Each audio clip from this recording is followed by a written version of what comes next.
Ridley Astr with 2.2 Conti Racekings. I'll save you the suspense. Doesn't really work. They're a little bit too big. The specified clearance on this bike is 52 millimeters, and these on 30 mil internal wheels spec'd out to about 57 millimeters, so about 5 millimeters over.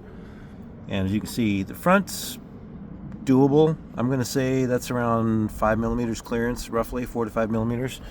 Obviously in muddy conditions that wouldn't work too well. In the back though, we're at about 3 millimeters. Let's see if I can get a lens in there. I'll have some still pictures. I'm going to do I just started a Facebook group for this bike.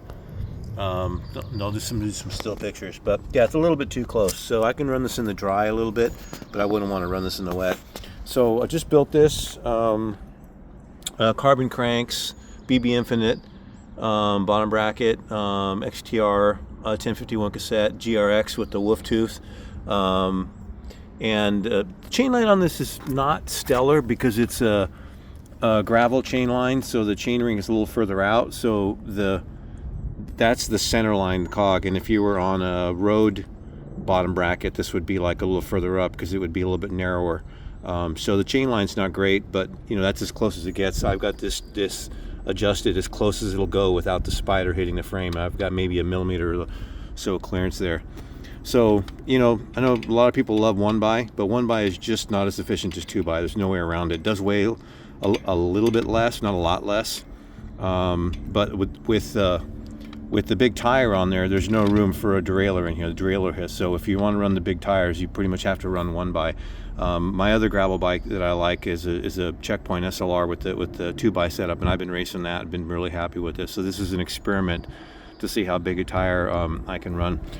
Some carbon cages from Arundel, carbon post, mirror saddle with carbon everything, basically one piece, carbon stem.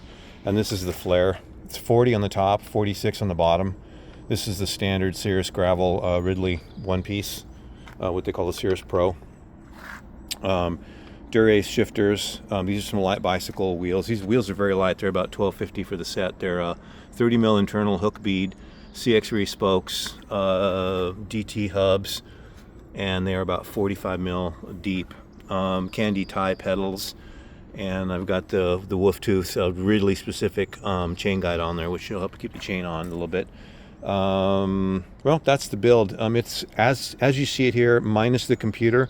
It's 18.5 pounds. I suspect, a smaller rider with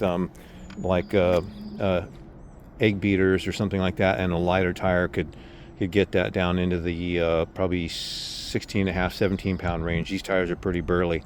When I go down to the Thunder Burts, the 2.1 Thunder Burts, which I'm going to try next, it should be a little bit lighter too. That's it. I'm going to ride it, and I'll give you guys a ride review, and I'm also going to put some Thunder Burts on this thing, some 2.1s, which will fit a little better, save a little bit of weight, and I'll post another ride review once that's done. But just got it, just riding around the park, getting the shifting dialed in, and let's go ride.